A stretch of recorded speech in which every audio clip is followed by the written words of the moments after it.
Hello, hello, hello, and welcome, welcome. Today I have with me the beautiful Countess of Shopping.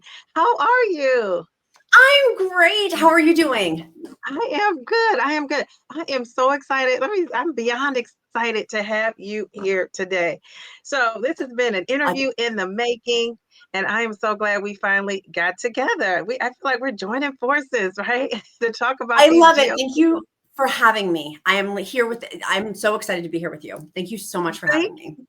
Thank you so much. So I just want to say, let me start off by saying, to me, you call yourself the Countess of Shopping. You're like the queen, the queen of this GLP-1, journey that we're all on. And I was looking, you have 117,000 subscribers. How do you feel about that? I love it. I call them my besties, and I love our community. It's loyal, and that to me, loyal, encouraging, loving, funny, fun. I love the community because it's like we are fun people. Like if they're not fun, I'm like, go away. I want to be in a fun, like weight loss can be laborious and hard. So might Yeah. as well make the environment super encouraging, super loving, and super fun. I agree. I agree.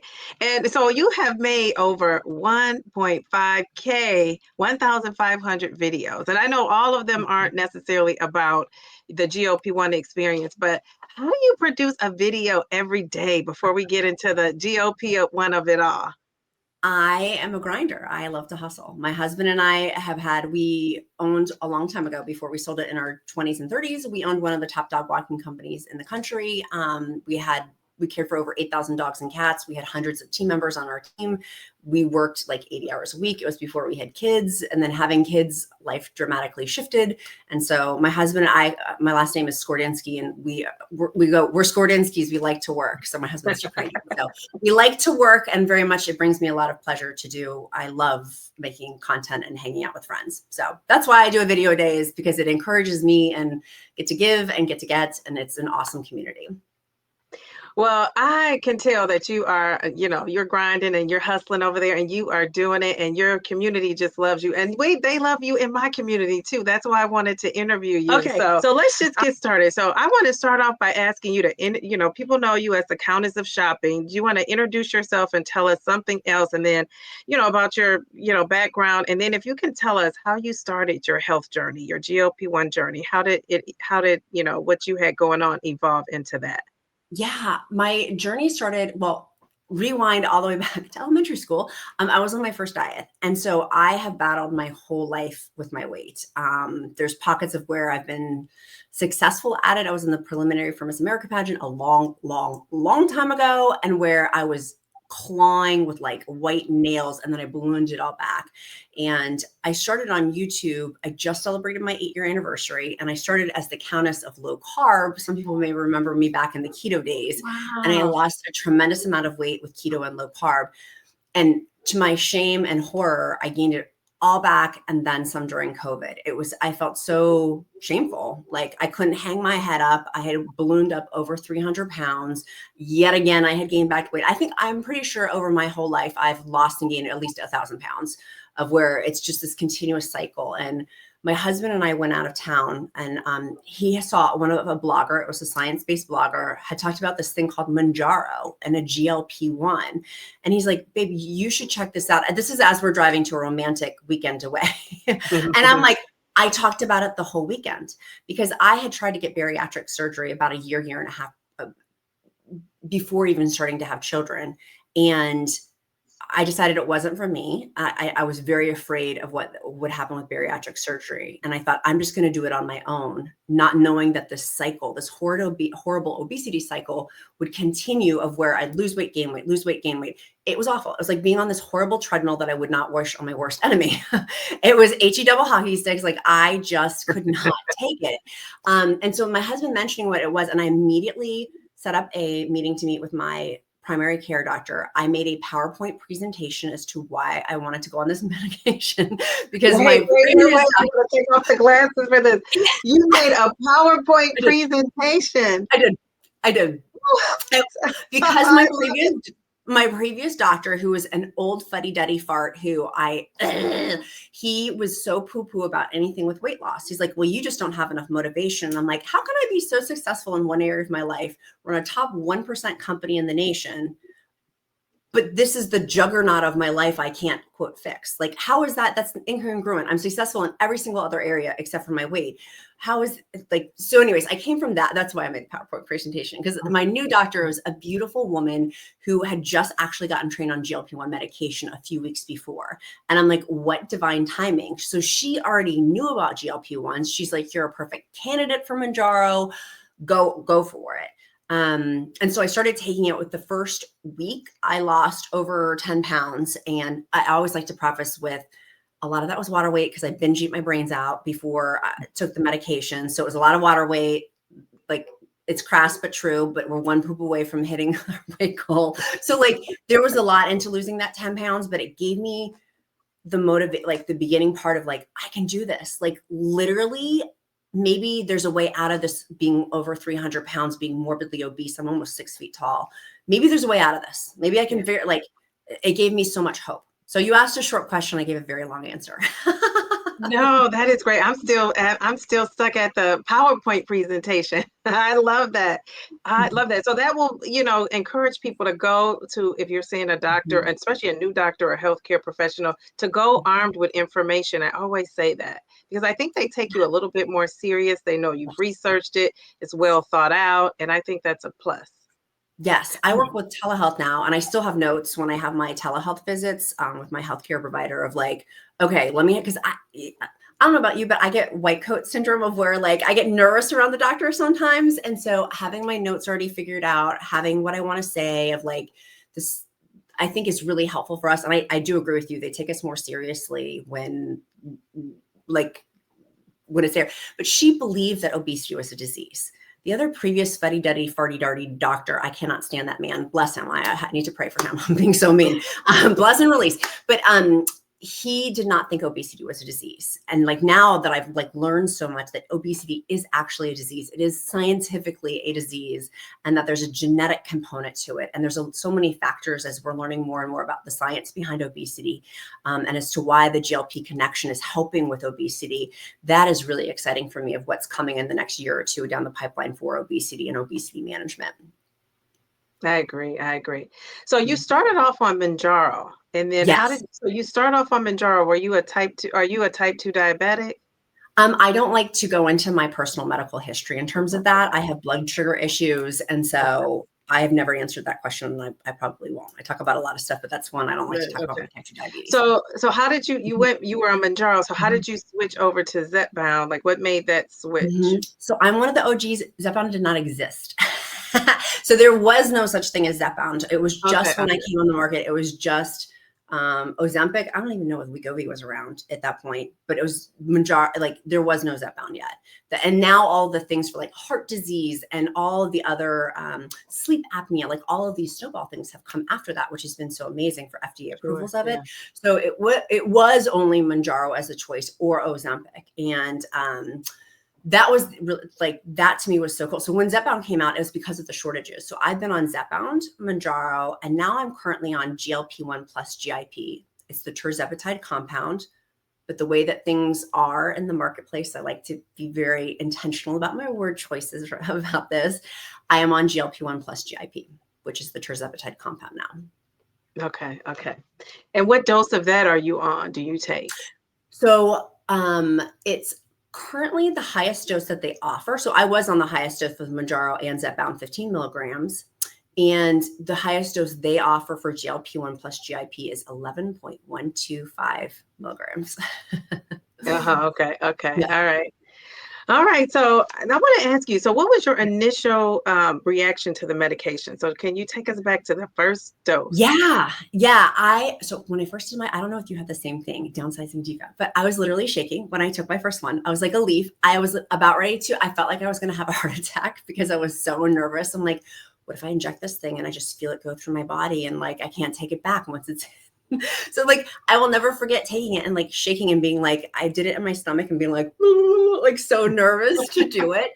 And it was literally 24 hours later. And I don't know if it was psychological because I really, really, really wanted this to work, or if it was the true case. But I literally was like, I am so full. I'm like, and then I started to feel full, and like I put my fork down. I did have some gastrointestinal issues.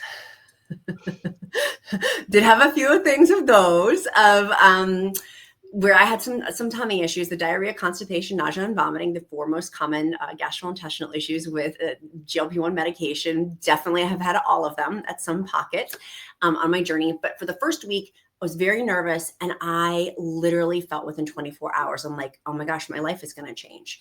And for me, now that I've tracked my data, which I would encourage people, a track number grows, track your own data, because we're all different, right? Like what works for me may not work for you. Always talk to your healthcare provider. None of this is medical advice, but 24 hours to 48 hours is when I really feel the most intense side effects, but also the most intense appetite suppression. And so I love to ride that wave of being super full. And then by day 5, half-life dose kicks in, which I did feel in the first week of like, okay, it's coming down. And that felt amazing for the first 2 weeks of being on the beginning doses, 2.5 milligrams. And then after, I was like, I need to titrate up. I could then like, the food noise was still silenced, but I could feel in my body, I was like, we need a higher dose. We need a higher dose. And so then after the first month, went on to the 5 milligrams. So that's interesting that you knew right away, like this, I have something here, right? Because many of us have been on so many yo-yo diets and roller coaster rides with weight loss. And so you said right away you knew that this was something different. So I love that. I love that. And I wonder that a lot in people's journeys. When did they realize like this is going to work for me? I don't know if it was a psychological, like willing it to be like, this is true, even if it's potentially not, but I felt like it was. And then we went to Disney shortly, a few weeks. I was like, just started the 5 milligram dose, the second month of it. It's like, oh my gosh, I'm so full at Disney. Like, this is the weirdest experience. I'm with all of these amazing foods that I normally would eat, copious amounts of it. And I'm like, 2 bites, I'm done. Like, who is this woman who weighs over 300 pounds to be like, I can put my fork down, like knowing what full felt like, knowing like just that experience of not finishing a plate or getting a second helping. And I don't know about you, but I was the queen of second helpings. Like I love getting second helping. So it was very weird not to even finish my first plate of like, these are my favorite things and not finishing it.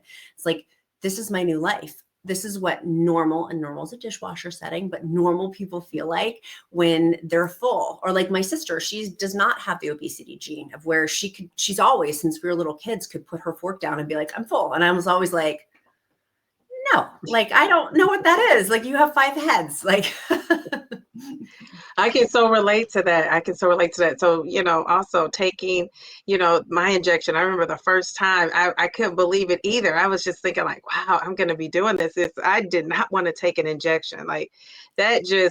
I don't really have regrets often, but, I do find myself thinking like, wow, I wish this was, available when I was younger. I wish this was available. I wish I had thought to take it earlier, to inquire about it or to look and see what was the new latest things going on with it. My doctor introduced me to it as, a treatment for being a type 2 diabetic. And then she also talked about the weight loss of it all too. So I just thought like, this is great. Once I started taking it, I thought I was going to be down Countess in 6 months.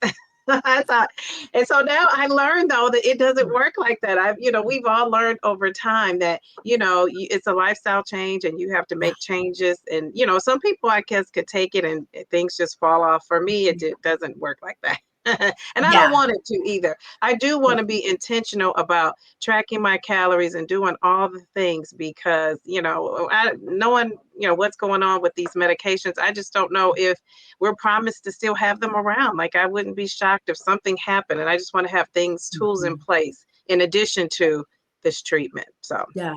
I don't know about you, if you ever thought about this, but for me, I was like, why didn't I hear about Ozempic when it first came out?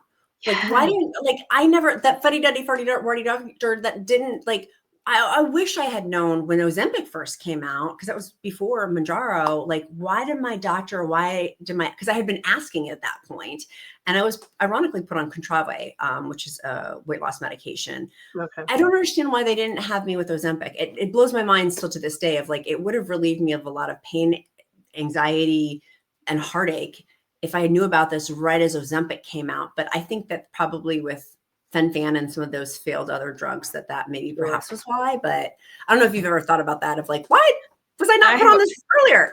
Well, remember when Oprah talked about that? She asked that doctor, I think it was a doctor from Cleveland Clinic. She says, well, why didn't anybody tell me about this sooner? And I do think maybe it was like a standard of maybe how they, they prescribed the medication back then, and it wasn't weight loss. Maybe you had to be a type 2 diabetic and have 3 or 4 other comorbidities maybe for them to bring it up. And so I think that's probably what it is, but that's okay because we know about it now.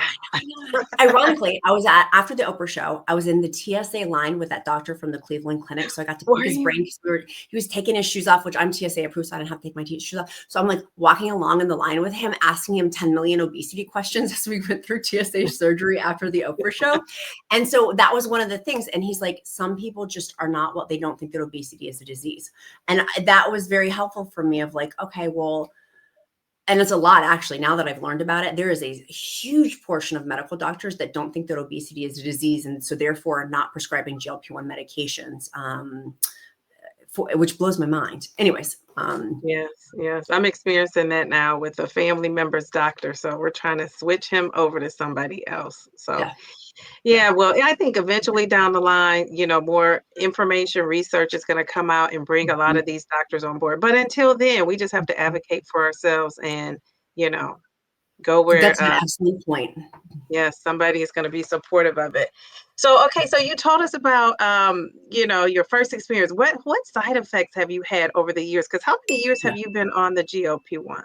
In January, it will be 3 years. So 3 years. Okay. Right. So almost like, I don't know how many, 7 more weeks by the time when we're filming this versus when it's released. So it's almost been 3 years of consistent, no stopping really. I had at one time where I forgot it at home. And so I went like 11 days without taking it. But I was going to ask you that question because that happened to me. I only went the 3 or 4 days and that 4th day. So what did you do? Was it like a start over? I'm glad you said that because with I've been forgetful lately here about some things that I don't have written down. And I was like, I never want to do that again, but I realize I'm not perfect and it may happen again. So how was it when you were 11 days off of it?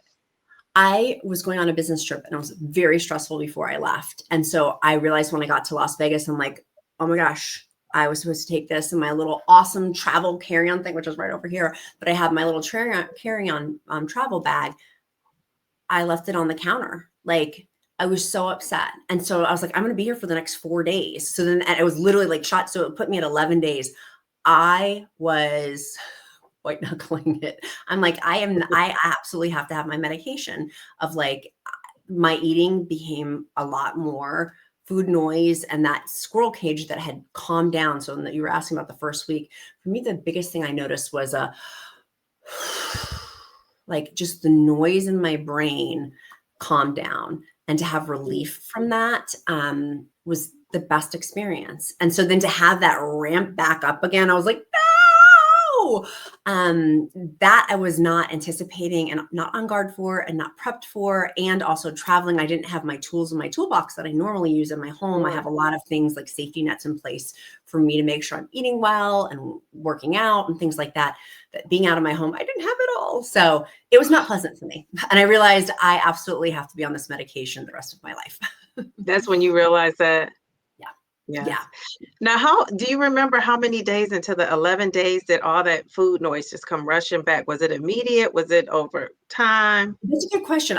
Maybe like the 9th or 10th day. It was enough that I was like, this is not fun. And I'm here for business and work, and I'm professional of where if I'm there for something, I'm going to be there for something and not focus in on myself. But I definitely like on breaks and stuff was like, there's a Snickers bar. Oh, there's like food, like there's potato chips. There's these, like, that is not my normal MO of like, let me go find all this food. Oh my goodness. Okay. So any side effects, I'm sure you've had Mhm. some, but any side effects that like just have been consistent over these Mhm. almost 3 years, or it does it depend on the dose? Like how do you manage all that? Yeah, that's a great question. Downsizing diva. I love your question. Thank you. I've been on the highest dose now for over a year and a half. I forget how long, a lot, almost 2 years. It's been a year. It's been over a year and a half, and on the highest dose. And I did not experience nausea and vomiting until I got to the highest dose. I'm like, oh, Mm, I've had diarrhea, I've had constipation, but I have not had vomiting or nausea. And then that I was like, ooh, I don't know about you. I don't hate anything, but I really dislike being nauseous. Ugh, I don't mhm. like that. And then when I yakety schmackety, I did not like I vomited twice now. And I'm like, part of that was self-induced. I do think that side effects very much can be self-induced of we can aggravate and make things have more friction by the food choices we have. For me, Sure. I'll use my I statements. For me, I definitely do. If I can make constipation a heck of a lot worse by my food choices or nausea or vomiting.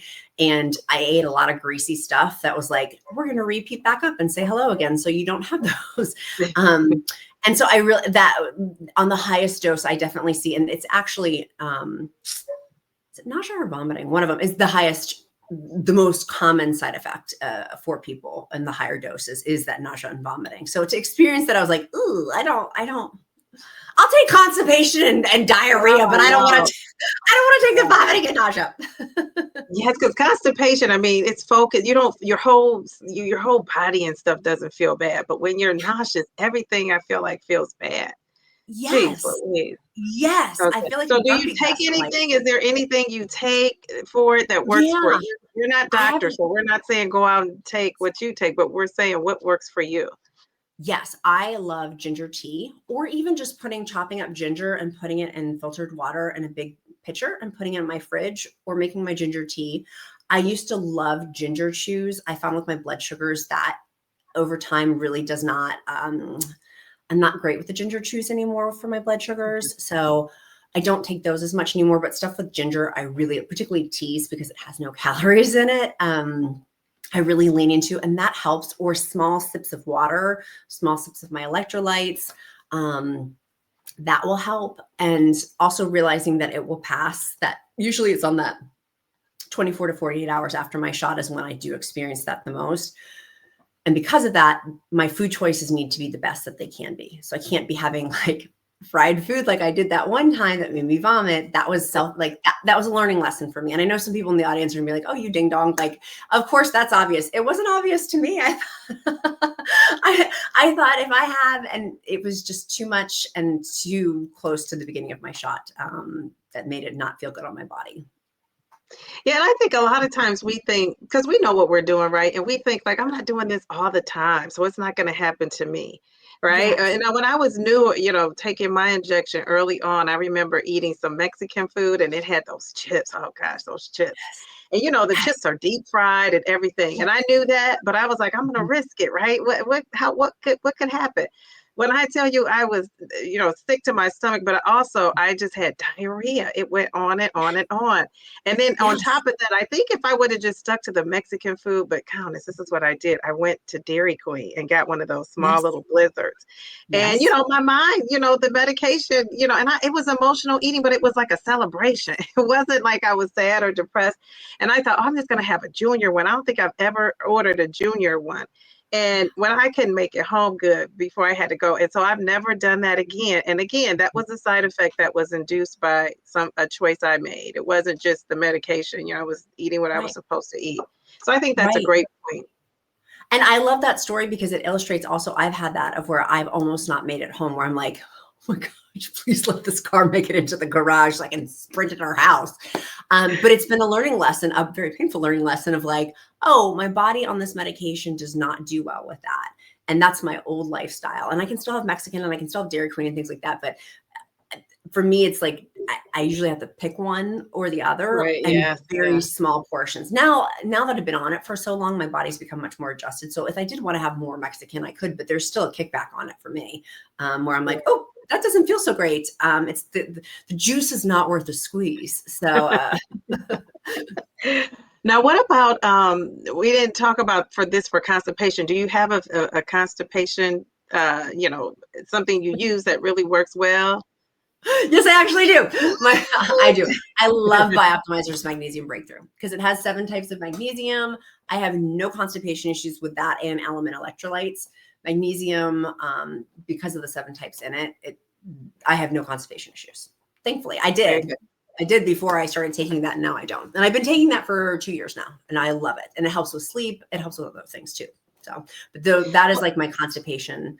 And leafy green vegetables, eating my fruits and vegetables. If I am not making the choice for myself of making a lifestyle change to have leafy green fruits and vegetables, or fruits and vegetables with that, then constipation is going to come up. And it's like, oh, why am I constipated?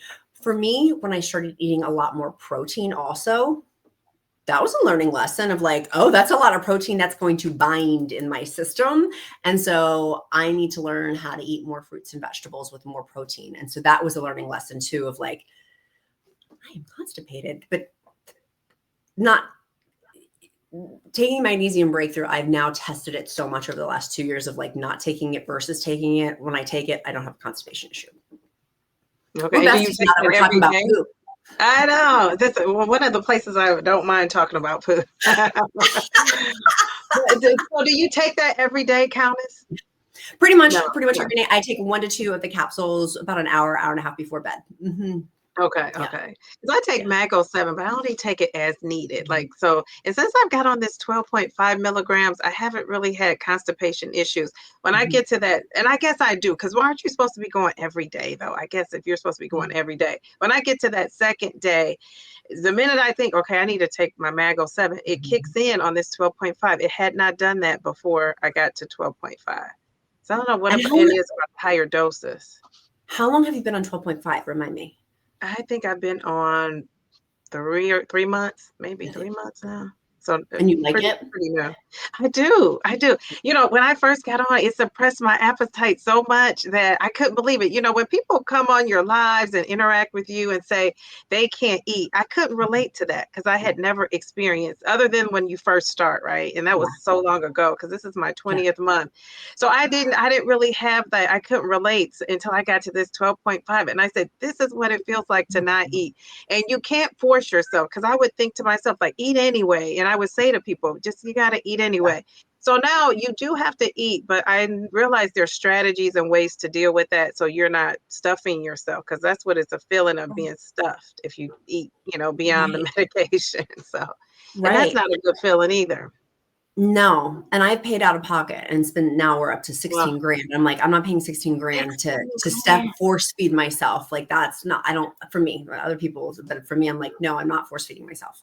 Now let me ask you, because I'm so curious about this. I want a study to be done about this, Countess. So, do you think that people, just based on your experience, and you may not have an opinion or no, but I just want to ask anyway, Yeah. do you think that people who pay out of pocket feel like they got to kind of rush through the weight loss a little bit more? Do you feel like they want to go faster because they're paying and they want to hurry up and get to their maintenance goal? Did you feel that because you're paying out of pocket? Downsizing Diva, I love your insight. And there absolutely does need to be a study on that. I think so, yes. Like we got to get the value out of it, the bang for the buck. Yeah, Right. I really do think so because before taking it after that romantic trip with my hot husband, coming back and being like, okay, we're going to pay out of pocket.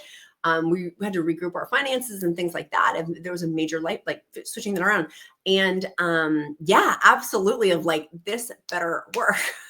And thankfully it did, but there's a bucket of people there's hyper responders, regular responders, non-responders, and hypo responders. And so if you're a hypo responder, meaning you're a slower responder or a non-responder, and that is just some buckets out of the 4 buckets, there's people that fall in those 2 buckets.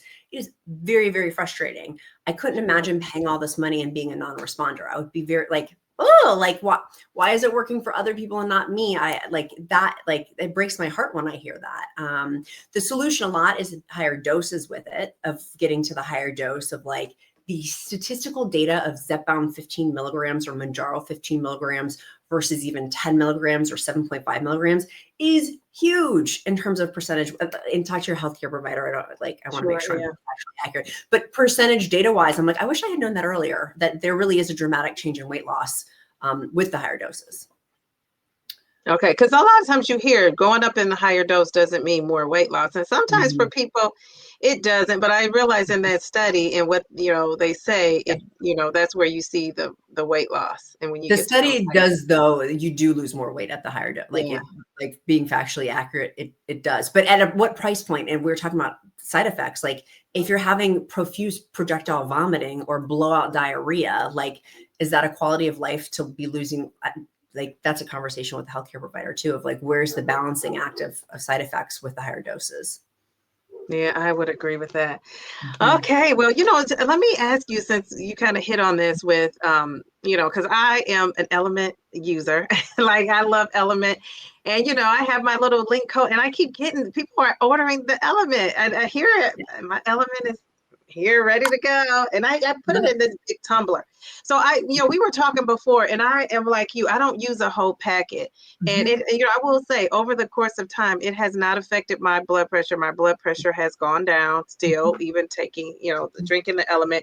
And I started off drinking it every day because I just loved it. But I want to tell you this, and I told you this before, but now that we're, doing this in the interview, I want it to be said too.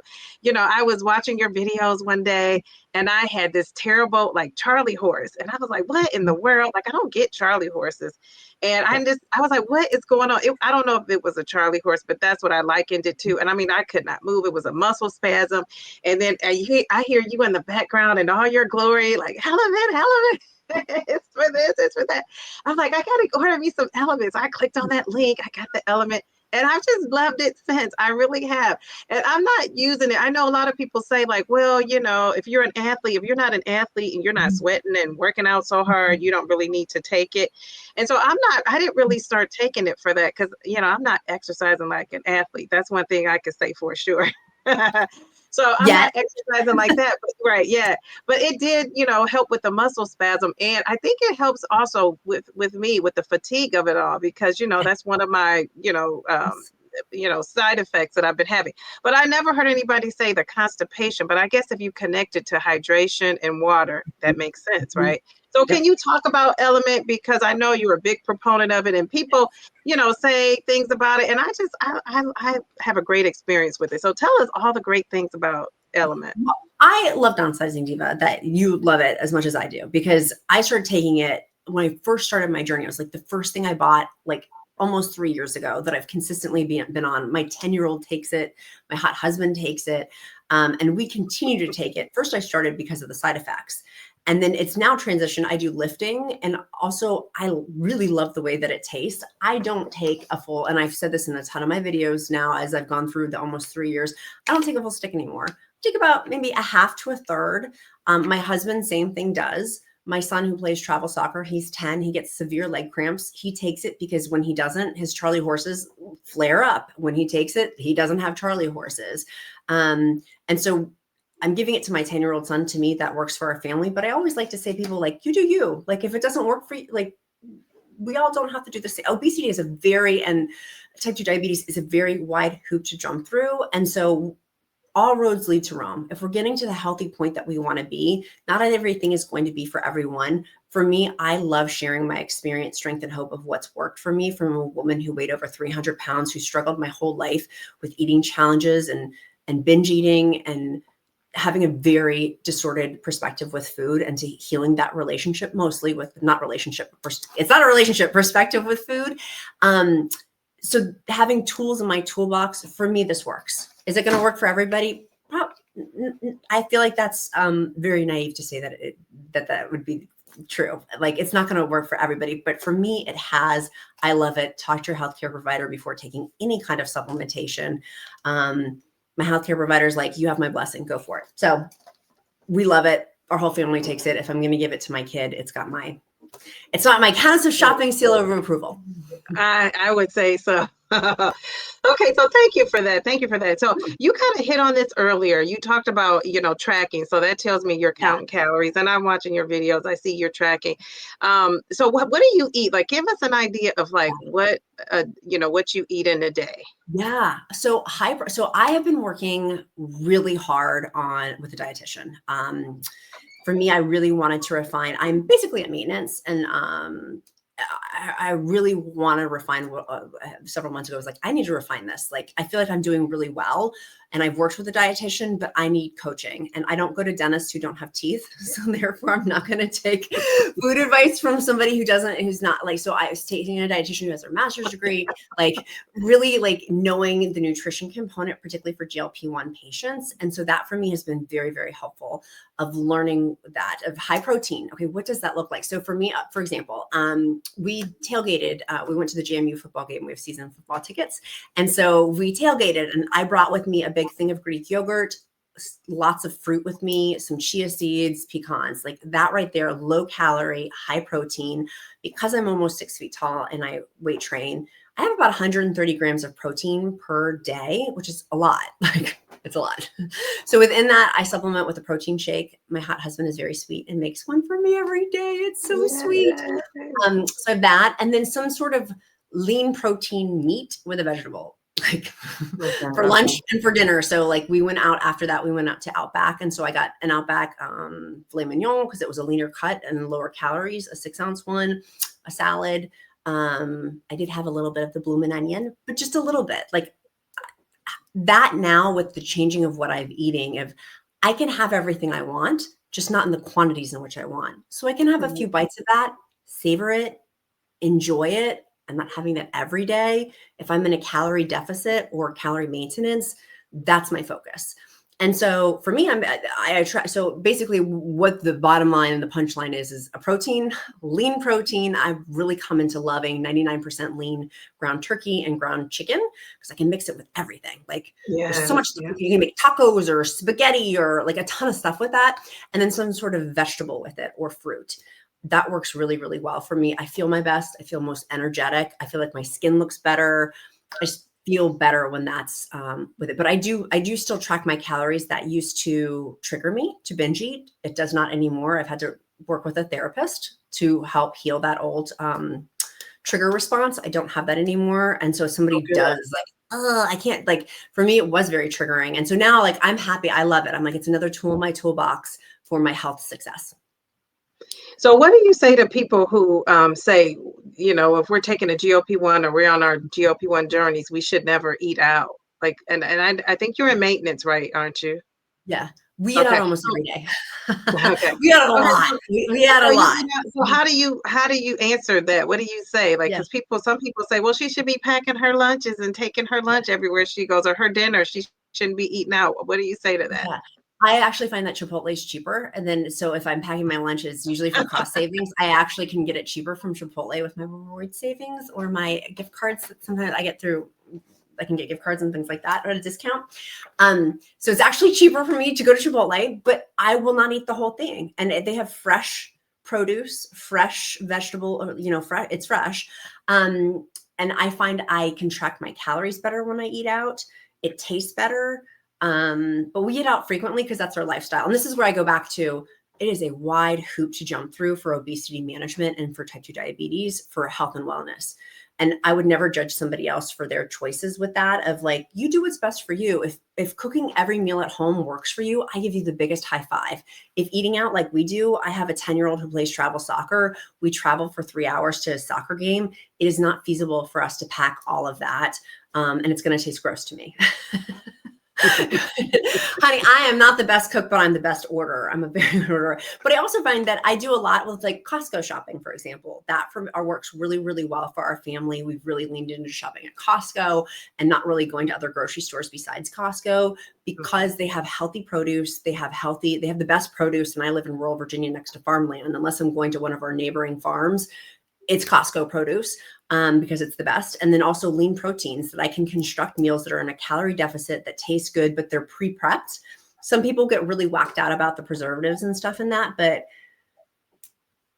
it works really well for me, and it has with my health and weight loss. So I would encourage people to do what works well for them. We eat out almost every meal. Like, you can get great stuff from Panda Express or Chipotle. It does not have to be expensive stuff from these takeout places. I've Jersey seen your Mike's. video. Yeah. So, talking about the calories and the protein and the macros of it all. So I wanted to ask you, so you don't worry about the preservatives and all of that, but I wanted to ask you, So you were used to do keto. Like, have you Yeah. noticed, are you embracing now that you don't have to do the keto lifestyle? I don't know. Did you love doing the keto lifestyle? How is this Yeah. different? Because I hear you say fruit, fruit, fruit, and I know Yeah. keto is not fruit, fruit, fruit. It's not fruit, fruit, fruit. I have found that I can eat whatever I want within like within moderation with it. Okay. And so I do eat fruit now. I used to not eat fruit at all. I was one of those people, the sugar with the fruit. And for my body, it works really well. If I have it, my dietitian is like, I have to have it with a protein or else my blood Okay. sugars, it helps I have to have it with a protein. And so, which is why I do the, usually Faya Greek yogurt, 0%, just because I like the texture and taste of it. For keto does not work well for me on GLP-1 medication. To be perfectly blunt, it gives me blowout diarrhea. And when I have really high fat proteins like a ribeye steak, I will be running to, that's really crass and gross, but here we are. I will be running to the bathroom. And so for me, keto just does not work. I really do lean into a high protein. And so obviously getting fats in is important, like avocado or olive oil or things like that. But I like low carb, but even now that I'm lifting, my dietitian does not want me to be crazy low carb. She's like, you need to eat carbs. If you're going to be lifting and building that muscle, you got to have carbs to be able to have the strength to lift. And I've done it low carb and I've done it with eating carbs, and I do better. Like I have better lifting workouts when I feel like I build better muscle with having a well-balanced diet under the guidelines of a dietitian. So if people like keto, I give them a high five. You do you. But I don't want to judge somebody else for that. But for me, that doesn't work anymore. Okay. Okay. I just wondered. I was like, is she glad she can eat a banana or something like No. And I did go a little off the rails, and I was like, oh, I can have, like, there was a little bit of a recoil of like, but I had that when COVID of like, oh, I see your chips and I raise you a whole bag of them at night by myself. Like, that's how I was over 300 pounds of like, it was definitely not keto. So you were maintaining a calorie deficit because you're talking about on your journey up to maintenance. So you did maintain a calorie deficit. Do you remember how many calories you were eating when you were in the deficit? Yeah. Like, so it Because depends I'm on sure if it I'm, varies, right, as you're getting smaller. yes. So on countessofshopping.com, my website, we have a free calorie calculator. I am on that thing at least once a week because I'm still learning 3 years into it. Like, Sure. Yeah. to go from decades of behavior to break decades of behavior, I feel like I'm a turtle. I'm a slow learner. And so it's taken me a I'm a while to turtle like, too. No wonder I like you so much. Turtle to turtle. turtles unite, turtles Turtles. unite. Like, but like, it's taken me so long to unravel and uncoil all of this stuff. Sure. And so, yes. So I go to the calorie calculator. It's free on countessofshopping.com because then I can see if I'm actively working out, if it's just like a light brisk walk in the day, like depending on my activity level throughout the day, that is going to dictate my calorie deficit, or if I'm in calorie maintenance. And I can use this calculator. It easily tells me. So my dietitian has told me, but so it was around, I'm almost 6 feet tall with workout, like 1600 to 1800, depending. And now that I'm in maintenance, it's around like the 1900 level. So Okay. Well, I'm I glad you was, told us those numbers because I see people not eating even 1,200 calories, yeah. and I really want people to get those calories in, and I think that's why my weight loss has been, slower and steady. I'm not, I do the strength training 3 days a week. I'm not doing a lot of cardio, but I also have been eating from day one. Yeah. And part of that, my doctor didn't give me marching orders on what to eat and how to eat it. But once I figured out, like, I need to be in a calorie deficit to keep this weight loss going, I was always eating between 1,600 and 1,800 calories, throughout the journey. So I have been eating, and I think that's just an important message to get out there. And I realize if you can't eat, and then there are things to, do to tackle that. But yeah, I just wanted people to know, even the Countess is eating. We're eating. We are We're eating. eating. But also, I worry about my hair falling out. Not eating Me enough calories. too. People are like, your hair will fall. And I have had that of pockets of where I'm like, oh my gosh, because I'm not like at the very beginning, like eating. We need to eat. We need to eat. And so, yeah, that was one of my biggest fears was losing my hair. And so making sure I had like the other thing I encourage too is talk to people's healthcare providers. If you are in that much of a calorie deficit, maybe asking your healthcare provider if instead of every 7 days having the shot, going to every 10 days, or maybe going down a dose, or like there's different techniques that healthcare providers are smart, like lean into their expertise and ask them if you're like, I am continuously, it's been 2 weeks not eating, like, warning, warning, warning, like that is red flag. You do not have to sit in that. Like go ask them because we should be eating. Like Yes. Downsizing Diva said. Yes. All right. So you told us about the exercise. You said you exercise. Do you have like a plan, a routine? Are you doing 3 days a week? Are you doing cardio Yeah. and strength training? I see you working out over there on Instagram too. Thank you. Thank you. I am trying so hard. I'm trying so hard. So I used to do, I love Pilates. I love Pilates. But driving there, I don't love that. And so I found that while I love Pilates, I don't have time to drive 45 minutes there, 45 minutes home. I love swimming, same thing. Like driving these places is hard for me. So we have a gym in our house, which I'm so grateful for. So I can go down and lift. We have a exercise bike that I can go pedal. So if it's raining outside or yucky outside, I can go do that. We have a under the desk elliptical I can use. So we have lots of equipment here that I can work out from home. I like to walk my dogs, but I felt like Goldilocks and the Three Bears. I'd go around and try different things. And I feel like that's been part of this evolution for me. But now I've pretty much been camped out on it's taking me a while to get here, but I have a lifting workout routine that I got free from Muscle Wiki. They give out free lifting routines. If you're at home, if you have dumbbells, barbells, bands, you can pick whatever you have. If you have none of those. And so I got my dietitian actually recommended it. I got it free, a lifting plan. And so now I do it at home with my adjustable dumbbells that I have. And that has been awesome. So I have a lifting bench. I have that. And I really like lifting 3 days a week. I've been traveling a ton. I'm on HSN and QVC. And so I've been up in the Pennsylvania QVC studios a bunch. So I haven't been able to do that. And so I'm like excited now that I'm home to get back into like, I just want to lift. So after we talk, I'm actually going to go down and lift. And it will be about an hour long for upper and lower body to go lift. Wow, very good. Very good. Well, keep up the good work. You look great. And you're a girl after my own heart with these clothes and the shopping of it all. So what did you do with your old clothes? And do you I should say love that you can wear like some of these clothes now that you probably wanted to wear when you were 300 pounds? So much so. I love fashion. I love the fashions. Like when we go to the JMU football games, I'm like, I'm not there for the football. I'm there for the fashions. I want to see what the young chippies are wearing. What are these 20-year-olds wearing? I'm in my 40s. I'm not going to be wearing what the 20-year-olds are wearing, but I'm always very curious. And so it was really cool. I went up to YouTube had invited me to New York Fashion Week. And so I got to go to Louis Vuitton. And so trying on the clothes there, I fit into a jacket and I ended up getting it. My husband was like, you do what now? And I'm like, I did. I'm going to have it for the next few decades. But like to fit into those clothes, like I did not fit into, I have designer clothes, but I did not like the salespeople were quite frankly for some of the high-end people were just, it was like a Pretty Woman moment. I'm like, big mistake, huge, because it can fit. And so now that I can fit into it, I'm like, it's a whole new ballgame of like, I can wear what I feel comfortable in, what I feel pretty in. And so we donated a lot of it.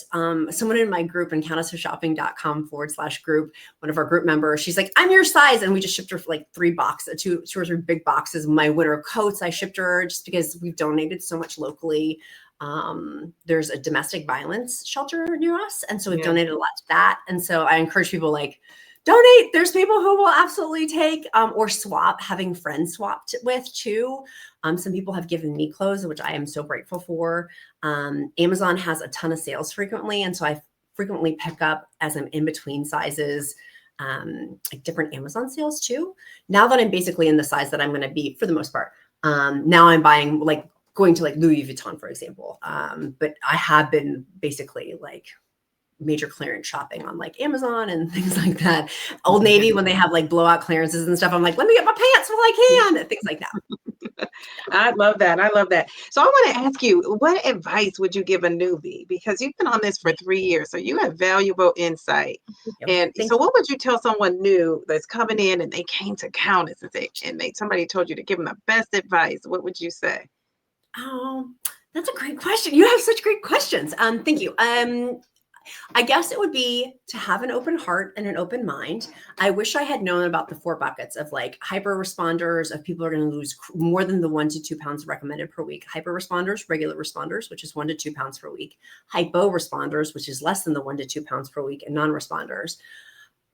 I go back to, I didn't know what I was. Like, we don't know what we are when we walk into taking medication. So having an open mind, and I like to focus in on what I can control. things I can control, things I can't, and the wisdom to know the difference. And so what is within my control that I can do? Because there's a lot. I can't control the insurance companies. I can't control the pharmacies. I can't control, there's a lot that I cannot, that's not within my reach. But what is it within my reach? Well, my food choices, my workout choices, my attitude choices. There's a lot of choices that I have. And if I relinquish that power, that for me is not good. And so taking back and reclaiming my, reclaiming my time, like taking it back, like taking back of something so I can be empowered with this new healthy lifestyle, and just having my hands, if I like, wide open, like I am opening and embracing this new lifestyle, which was very scary for me considering I had been on 10 million diets, every diet known to man, and they had all failed. So relinquishing that, like being willing to be open, and trying different things and seeing what fits, because not all of it fits within the GLP-1 community. Not everyone's going to resonate with my content. And so like finding something that we're a place where you feel like that you fit, that you can get encouraged. If you watch this far in Downsizing Diva, you better have clicked that like and subscribe button right now. Her show is amazing. And so like, you know, like finding where you can really find a win. And so that for me is, what's my daily win today on my health journey? I've got to have a daily win today, because there's a lot of negative stuff. And then like finding the daily win that where I feel victorious within this health journey. I think that's probably one of the most important things too.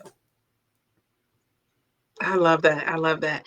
And you know, I want to ask you, so I want you to think back. What's one word that you would use to maybe describe yourself before you went on your GLP-1 journey? Is there a word that would describe how you were feeling? Ashamed. I've heard you use that word a couple of times. Why were you ashamed and embarrassed? Well, I had lost a lot of weight and had thousands of people following my weight loss journey to gain it back. It felt very much like a fraud. Oh, you had people following the journey. Oh, yeah. I had at that point like 50,000 subscribers. So there was a lot of Countess of low carb followers. And so I felt very fraudish of like, how can I encourage people when it's going to the dentist who doesn't have teeth? Like I've become the dentist with no teeth, or a cobbler with no shoes. Like I have become that. And that, as a woman of integrity, that just felt so out of alignment of who I wanted to be and who I felt called to be. So ashamed. Yeah. Oh man. And I can see that. I mean, geez, Louise, coming on these, being on YouTube and, weighing in every week like I do. Like at the beginning, I felt like, oh my gosh, what if I don't lose? And then I think I realized that that's okay, because I'm trying to share a real journey, and people at home really aren't losing every week either. Right. So I think I freed myself up to take that pressure off. And I'm glad I did that. So I think I'm so glad you did that too, because it's courageous. To do what you've done is very courageous, and to share a journey with other people. And particularly for me, from my background, and so I've heard pockets of similarity within our stories of, it's courageous to share that, because coming from a place of where things are in the shadows, and now to bring it to light. And so now I'm like, it's crazy, but my greatest source of pain has now become one of my greatest source of pleasure. Like for me, like what a gift. And I am so grateful. I wake up every morning being like, wow, to use that pain for good, and to not like, okay, like that has made, like, that's been crazy to me, that we can use some really horrible moments in our life to really encourage other people, because we've been through it. That's a great way to think about it. A great way to think about it. So what about now? What word would you use to describe yourself today?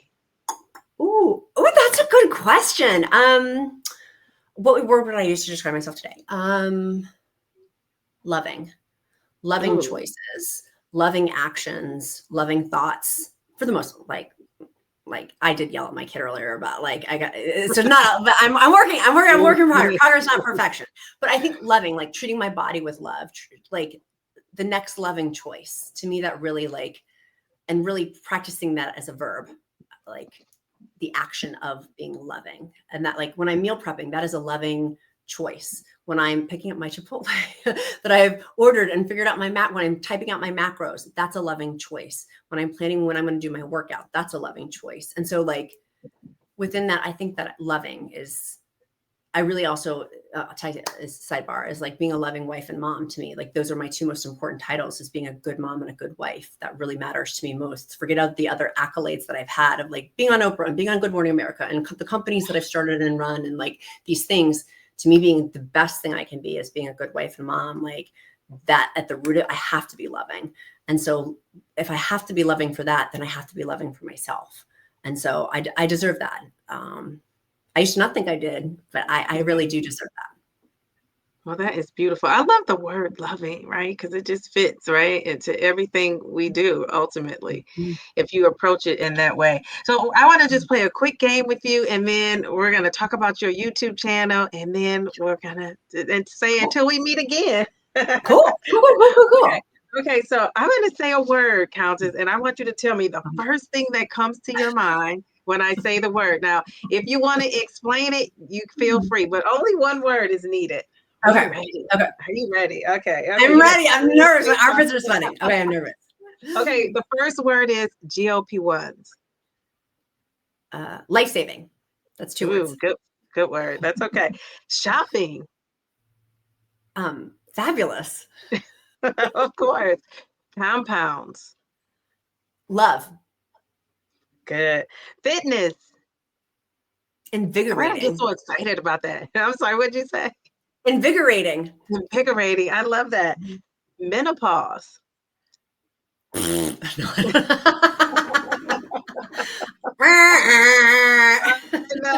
know. It's our journey into full-blown womanhood, I feel like. Yes.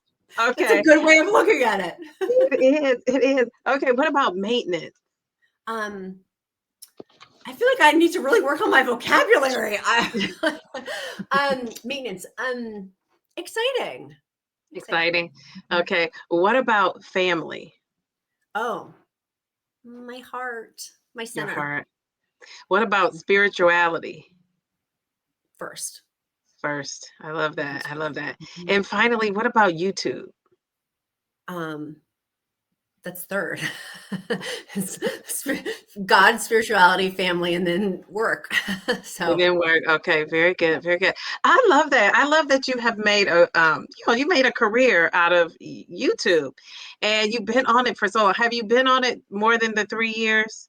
You've been on it. So I've been on for 8. I just had my 8-year anniversary, and I am a video marketing expert. So I used to work with celebrities and run their YouTube channels behind the scenes. And so I've worked with a lot of celebrities for video as a video expert with YouTube and with some other video like Amazon Live and things like that. But yeah. So I've been on it for 8 years. It's just crazy. It's been a long time. 8 years. So have you seen improvements? Because, I always think of, there are so many things I think they can improve on. And first of all, let me say it's a great platform. I love that. I mean, where else can you go on and share your journey, your story, anything you want to share, whatever comes to your mind.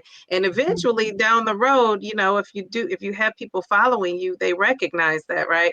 And people have made careers out of it like yourself. Have you thought over the years this should change or that could change? Are they open to feedback? Like, how does that all work? Yes, I was up for the New York Fashion Week with YouTube. And so there was an opportunity to get feedback, and they had engineers there like listening actively on Thursday. So in like 4 days from the time that we're filming this, I will be in LA with YouTube. And so there's a whole section there. It's a whole day thing that I was invited to. I wasn't invited last year. And so this year I got invited for their open house. There'll be a whole hour-long segment to talk about suggestions. YouTube, and I used to be on their advisory panel, and so I would get paid to give suggestions for YouTube. That was a while ago. And so I love YouTube because they really do listen to creators. And I feel like in a day and age of where some platforms don't and they hype up negativity, I think that YouTube has remained solid over the last 20 years of staying consistent with positivity. I love and that. So yes, they're open to feedback. Okay, good. And yeah, like I said, I think it's a great platform. I can't even believe I'm on here. So I'm glad everybody needs to subscribe for Downsizing Diva. Thank you. So I want to ask you, tell us, how are you doing over on your channel? What are you doing on your channel? I see you going live a little bit more. Tell us all the things. We're going to go to the Countess of Shopping with your community over there, your besties. What will we see? What can we expect? Tell us about it. We love it. Well, we have countessofshopping.com/group. And so it's the daily maintenance and the daily focus. Because to me, it's a mindset of daily. I don't take a shower once a week. I take it every day to stay clean. And so my brain needs to stay clean in that regard too, which is why we have set up for free, totally our gift, not on Facebook anymore. We've created our own on our own website. To really help encourage. And so my big thing with YouTube and just in general is continuing the encouragement, shifting now that I'm basically at maintenance of what does it look like with now I'm going to be having loose skin surgery. What does that look like? Like, what is that? Like, that's going to be a major journey, focusing in on really refining my food and eating. So there's an evolution that I think has to occur for me, I'll use my I statements that has to occur. So that's where I see that this is going of, I love YouTube. I love Instagram. I'm on TikTok. I'm on all the platforms and just continuing to be encouraging and focusing on solutions with GLP-1s. Oh, I love that. I love that. So let me ask you, we're almost done here. I just want to ask, because I'm new and up and coming. I think I'm like over a year. So like not even a year and a half yet on my YouTube journey. And, when you first start out, you see people, promoting different things. And when I started out, I thought, I'm never going to do that. Like, who's even going to ask me? And so now everybody's asking me. I feel like every time I get in my inbox, I'm getting asked to, promote this and sponsor that. And so, and I've been kind of selective, but how do you decide to choose? Because it sounds like, you've been on it for so long. So I see why you're sponsoring this, that, and the other. But how do you decide? How do you choose? Out of being a woman of integrity, for me, is first and foremost. Like that, to me, my character matters more than a paycheck. Like that always has always been and will always be. And so things that I naturally use, that I naturally love, that naturally fit in, we've been offered $10,000, $30,000 for things. And I've said no. And so that's where I think sometimes people are like, oh, she's the Countess of Shopping. I'm like, yes, I do love to shop. But I've turned down so many things because it's not in alignment. I don't like it. I don't enjoy it. I wouldn't recommend it. I've been recently getting, and no shade, people do whatever they want, but a ton of things for vagina pills. I just don't feel comfortable doing that. Like you do you, everybody does them. But for me, like that's one where it was like, there's been a lot of offers for a lot of different things. And that's been like the most, I'm saying that because it's been like the most recent, Sure, literally like, it was a lot of money. And I was like, no, thanks. Like, that's not something that like, you do with your vagina whatever you want, but I'm like, no. So going back to the question at hand and looping back around the bend here is, what is in alignment? What do I actually use? What is authentic? What makes the best sense? That to me is the key, most important question of, I got to be able to look at myself in the mirror of, am I promoting things that I actually, and to me, I don't even look at it as promoting. I'm sharing with a bestie. I would tell her the best restaurant. We just went to Sojo's in Winchester. We loved it. It's the best restaurant. I would tell a girlfriend that. So why would I not tell them about the drinks that I'm drinking, the supplements that I'm taking, the skincare that I'm using, naturally in alignment in my everyday life? And I can see that, because if you're treating it like you're talking to your BFF, aren't you talking to your BFF about things you tried, things you shared, things you this, things you that?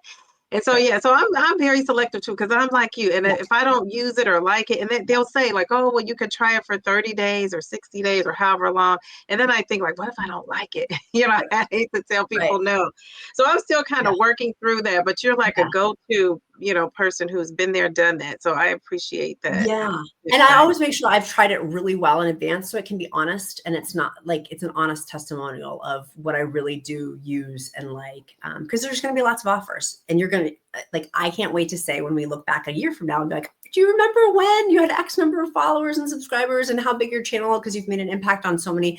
To me, the follower thing, like, it's indicative of how many besties I have and how many friends I get to hang out with, and like how many lives I get to be a part of, and vice versa with it. And I can't wait to look back and for you be like, you've blown up and things like that, even much more so already than you have on your journey. And so being selective and being careful about those decisions, I think is really an important business as a businesswoman. To me, that's been prayerful discernment of who I want to align with. That matters. And so it matters early on, even when no one was listening. And it was like my mom was watching my channel. I had like one person watching. So Yes, I love that. And I think about like, my daughter's going to go back and look at this. So right. that's, I guess is what leads me in all my decisions and what I'm doing on there. So I think that's a great way to, of Yeah. course I let God order my steps. And then when I don't, quite do that, my daughter's my second go-to. It's like, okay, like, Yeah. okay, she's going to be 100%. watching one day. So I completely do that. I'm like, my kid's going to be watching this. Like, am I being an excellent representation? okay. One thing I want to say to you, we have this in common. I've done the Oprah ugly cry. I love Oprah, so I love all things Oprah.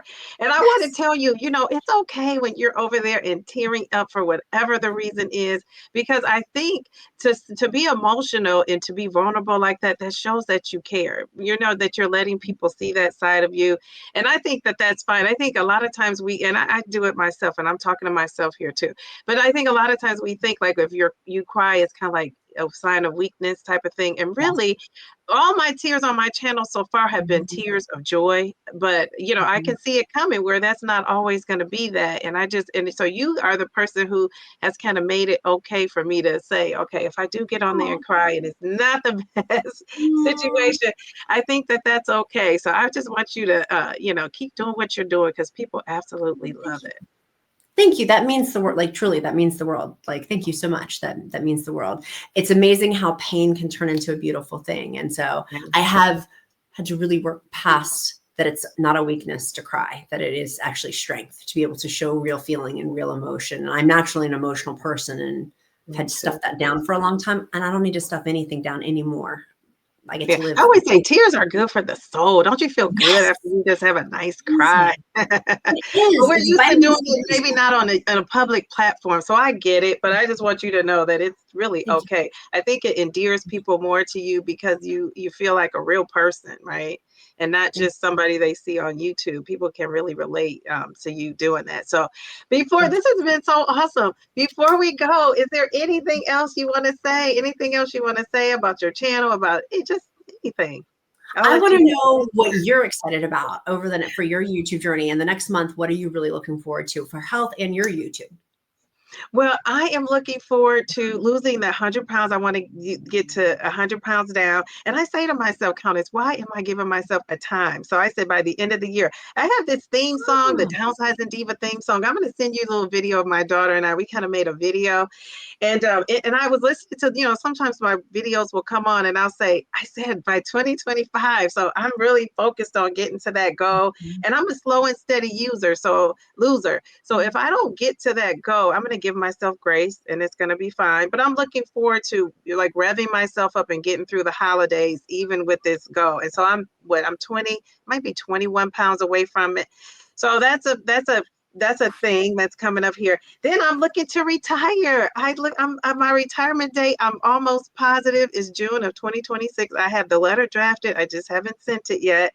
And because I'm so young, I decided that mhm. I wanted to do something else, but something part-time and something that's not as stressful as being a teacher. You have a young son, you know how school is it's a lot of work. The kids come and they have so many issues now with this day and age with social media and all of that. And as a teacher, you're dealing with all that. I always say you're not just a teacher, you're a guidance counselor, you're a mom for the current time. And whenever a student says mom, mistakenly calls me mom, I just know I'm doing a good job. Aw, So that's the sweetest thing. beautiful. But I'm looking forward to my Yeah. next chapter.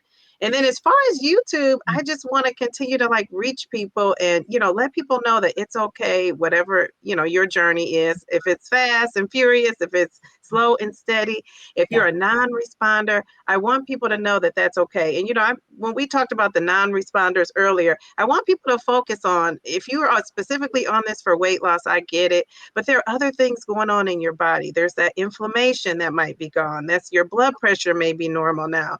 Your kidneys may be better. Your sleep may be better. All those things that your heart, all those things that the GLP-1, helps to, get healthy, you may be experiencing those. So on my channel, I love to focus on the non-scale victories of it all, right? Those are the things that the scale don't measure, but we can see, right, every day. And sometimes it takes you, it takes me, it takes other content creators to point that out, because I do realize people don't necessarily have a husband or a son or a daughter who's pointing those things out at home, or somebody that is cheering you on your journey. So I want to be that for those people that need that extra cheering on. So I'm cheerleader, Downsizing Diva. I love it. I love it. I love it. What an exciting time. What an exciting time. It Thank you so is. much for having me. This has been Thank awesome. I've loved you. it. Thank you so This has much. been awesome. Thank you for coming. It's so good to chat with you. And I won't say goodbye, because I'll say see you in the next video. Can't wait. See you in the Or next live video. stream. Thank you. Have a great day. Bye. Bye.